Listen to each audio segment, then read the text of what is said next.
Welcome back to the channel. Today we are going to be diving into this aquarium right here. I just picked up some new fish for it, and this is probably one of my favorite tanks down here in the fish room right now. The fish that we got are these Nicaraguan cichlids.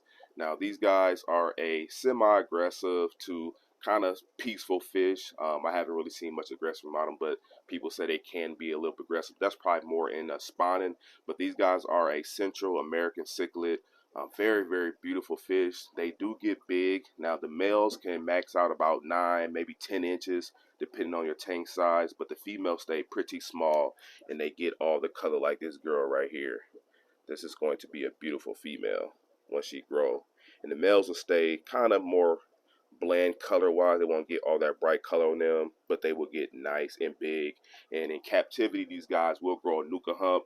A lot of the ones that are found in the wild, after a while they will lose their nuka hump, but in captivity they will get their nuka hump. So that is another way to build to sex these guys in the future. Like I said, they are a Central American fish.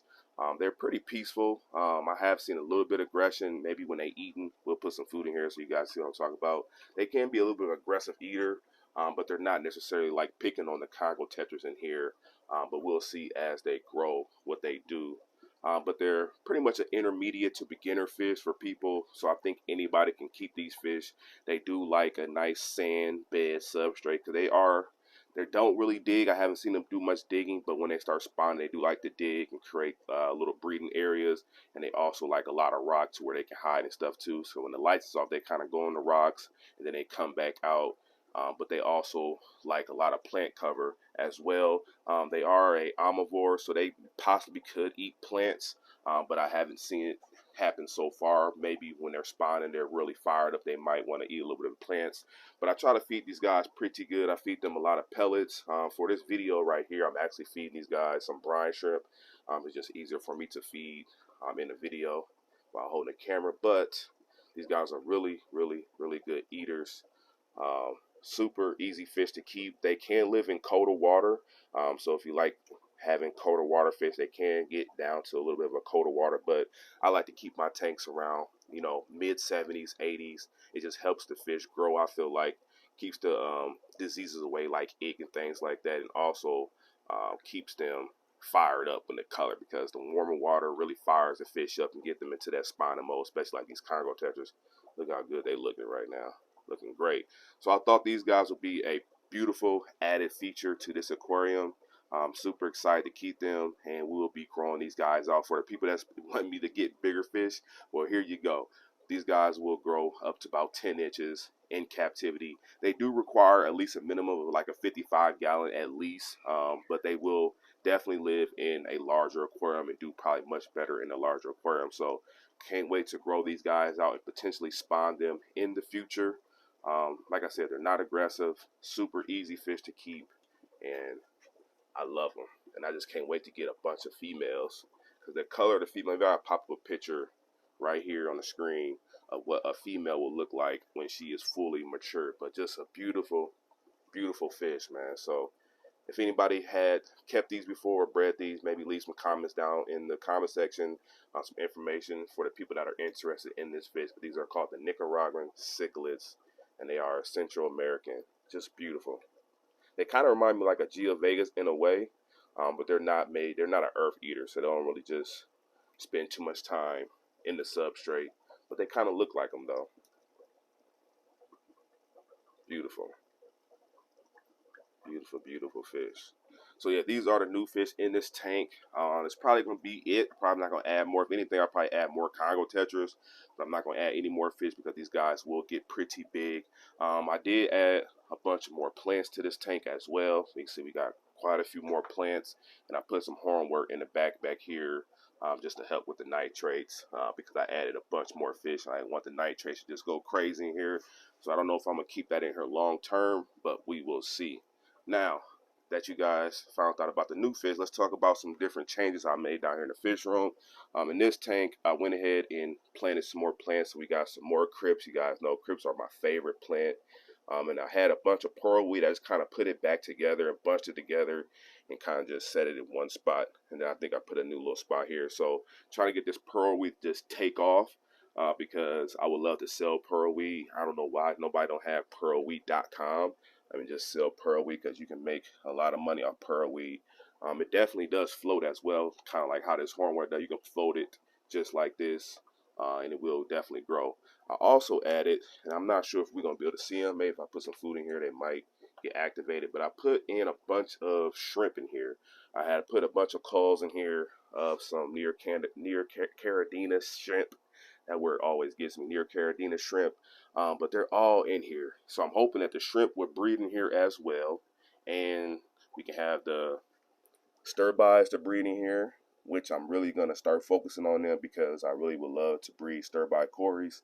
Every day I come down here, I'm always seeing eggs on the glass and different places, and I just never pull them. But I need to start pulling them so we can start really breeding these stir-by cories down here. Just love them.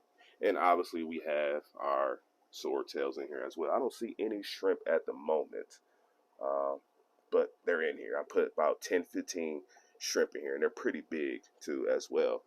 Now this tank, while we here, give you guys some updates on some things. I went ahead and kind of added some different substrate. Now I had some black substrate in this tank, but I went ahead and put in some play sand into this aquarium. Now I get this bag of sand from like it's a local fish store, but they kind of a garden store as well, and I get it for like $3. So I was able to add more sand to the Nicaraguan tank, and I also put a bunch in here, and I still got more to fill in other tanks as well. So one bag can go a long way. It's like a 50-pound bag for like $3. But I added some nice sand because I think it just contrasts a lot better with the background that I got on here, and it also just helps the plants a little bit more. I'm real big on deep, dirty substrate with sand caps, and I want to get back to doing that. You can see I have a lot of tanks like this and just got regular. Look at the Africans, they ain't on nothing over there, just hiding. But I want to get back to having more sand bed, more deep substrate tanks because I love to keep aquarium plants. So we added some more crypts in here, some anubias. I think there's some Bacopia back here. And this tank is starting to come together. I just got to add a crap ton of more plants and more fish. And this whole idea of having like a beautiful community tank will come together. But it's looking pretty good even after a day or so. Putting the sand in, it's really starting to clear up. So it's looking really, really good there. Now, this tank, now this is funny. Let's see if we can see this in action. But, so I have my breeding pair of Maltese. That's, I think that's mom right here. And dad probably hanging out in the shell. So, I got, there you go. Their dad right there. Now, we have a trio. We got one male, one female, and another female. Now, this Maltese male then started a whole nother family over here with this girl. So this is his main family. He got babies living inside of here, but he then went on down the street and he cheated on his wife and he started a new family with this Maltese. And the sad thing about it is, you can see her little babies down there a little bit. But the bad thing about it is he left her to be a single mother. Now she over here fending for herself with the babies. They hungry. Let's put some food in here. She over here fending for herself with the babies, and he back over here with his main chick. I just said these Maltese ain't nothing. You supposed to be a good man, but you over here cheating on your wife and got a whole other family. But I thought that was just funny as heck. So she's by herself taking on the babies. And I guess he probably does come back and forth. I do see him over here kind of helping her fend them off, but this is his main woman right here. So I just thought that was super interesting and funny. We really don't see a lot of that happening. Well, at least I haven't seen it. You see a lot of that like African cichlids. They definitely will spawn and breed with multiple females, but I didn't know that these Maltese or Lake Tanganyika fish did that, so thought that was pretty interesting. But these guys are doing good. I also put a few plants in here. I'm gonna kind of see if these guys will grow. I think they will do good, but I need to get some plants in here because there's no plants, and I love plants, and it also helps just purify the water and just make your tank more natural.